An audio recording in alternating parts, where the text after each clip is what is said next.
I'm Dr. Neil Payne. And I'm Kirk Lyons, and this is All Things Confederate. HK, I'm glad to have you back. I'm glad to be back.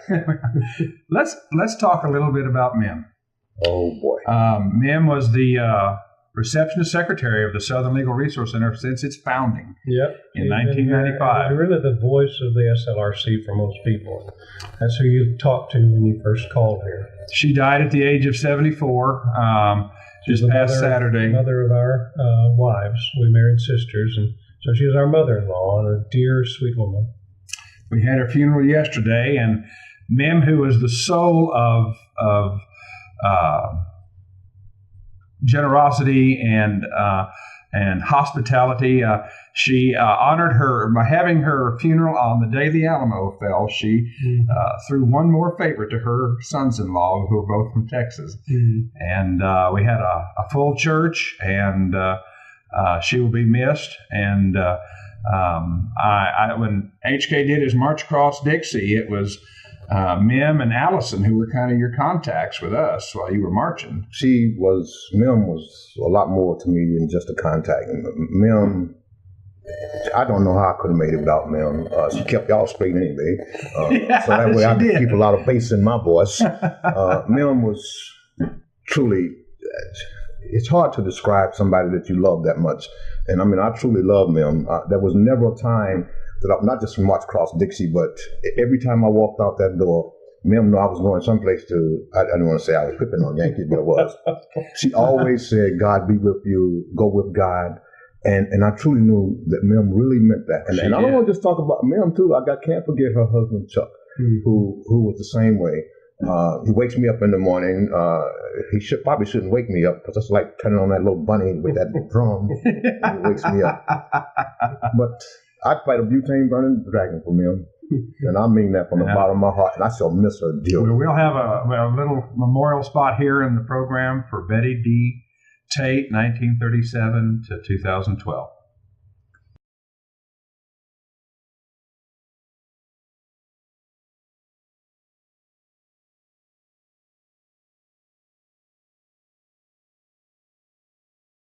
God bless her. So, what we were going to talk about when we finished the last show, we said we'd take it up. What was it?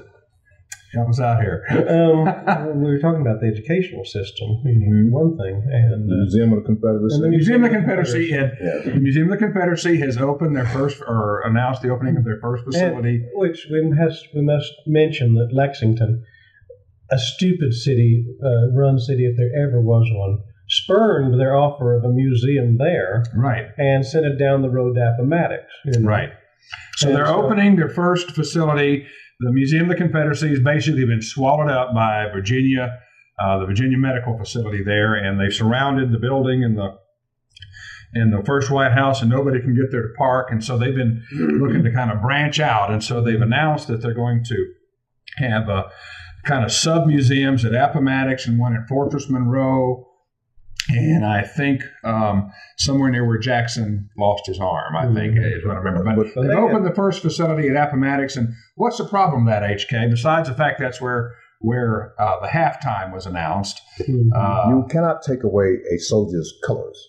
You cannot call it the Museum of the Confederacy and not have the colors of the Confederacy there. And these folks have taken the colors of the Confederacy out. Of course, we're in Richmond again. It's the very same place that General Lee's name was taken off the Boy Scout Council, same place that you couldn't hold Confederate soldiers who wanted to have Memorial Day on the Episcopal grounds where there were Confederate soldiers buried. You couldn't bring the colors of the Confederacy. We face, you're just like a prophet. You said many years ago, social cultural genocide, first the flag, then the cross, the Jewish star, and it's all coming to pass. What this audience out here, I hope they understand that this is an attack on everything that we hold dear here in the Southland of America. No more yes sir, yes sir, no sir, thank you ma'am, please. No more our Father who art in heaven, hallowed be thy name. We have women in the streets kissing women, men in the street kissing men. This is no longer the Bible Belt. The Southland of America is no longer the Bible Belt. We do face Southern social cultural genocide. And I do want to say one other thing too. I'm very disappointed in all those folks who call themselves Southern Like all my actor friends, all my baseball, basketball, professional players. NASCAR. Well, I didn't even want to talk about them, Dr. Payne. I want to see, because that really puts a bad taste in my mouth. I'll need to send for the Pope, but he in trouble. These folks have all this money stacked in their pockets, and they do nothing to fight for our heritage, our culture, and who we are as a people. They ought to be real ashamed of themselves. You got people like Mitt Romney who come in here talking outside of his neck about how he don't like our flag and he wouldn't fly that thing, and he drag out $12 million out of the Southland of America. I got a problem with that thing. See, we support all these people that hate us. But for those folks, especially you and Dr. Payne, Curtney, who fight so hard for the people, they want us to put the cardboard in our shoes. Like this clown said something about me. I should be nice. My mama said, always say nice things about people. And cried about on my website that he saw. This is TVHK, let yourself go. Thank you, Curtney. Let yourself go. Sure? Don't make me if you say anything out of bounds, Nathaniel will edit it. Oh, really? Well, you know, I just came out of Wright State University in Ohio, and I remember when these black kids came in about 30 minutes late and started challenging me with questions, and I said, "Hey, boy, I just got to answer that question." And he said, "Well, I'm late," and I told him he was on colored people time. It slipped out my mouth. I didn't want to tell him, but he was. Everybody understood it. Yeah. And then I even called him boy a bigot, Dr. Payne, because he was a bigot. Yes, he was. A black bigot's no better than a white bigot. They all the same as far as I'm concerned.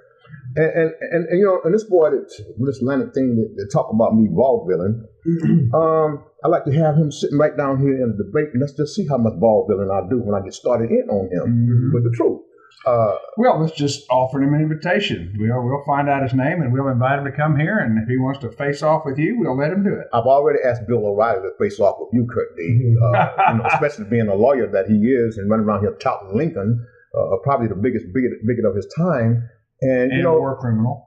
And war criminal. But these cowards, and I found this to be the true thing. Even all my journeys in the street and everywhere I go, when you put them in a box and you tell them to come and debate with you, and they ask you a couple of questions and they find out just who you really are, they all run. If they don't run, they don't want to debate. They will call you. They'll revert to name calling. And I'm gonna tell y'all now. And then after name calling, they'll just pull the plug and not let you have any venue. Right. That's what free speech in America has become. That's exactly what it's become. Nobody wants to debate because, you know, those that have their because they have the power, but they don't have the facts on their side. Right. So they just exercise their power. And that's what it is. It's like this principle they're telling these babies, our flag is a flag of slavery.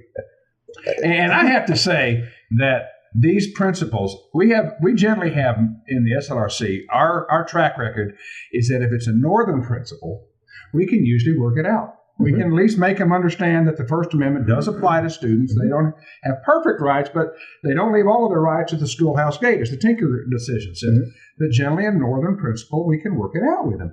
A southern principle, they dig in their heels, they run to the Board of Trustees, and you got to sue them. Because, and I will say this, and I've said it in court before the Third Circuit, the Fourth Circuit, the Fifth Circuit, and the Ninth Circuit, there is an institutional bias against Confederate symbols by school administrators in the South. There's no question.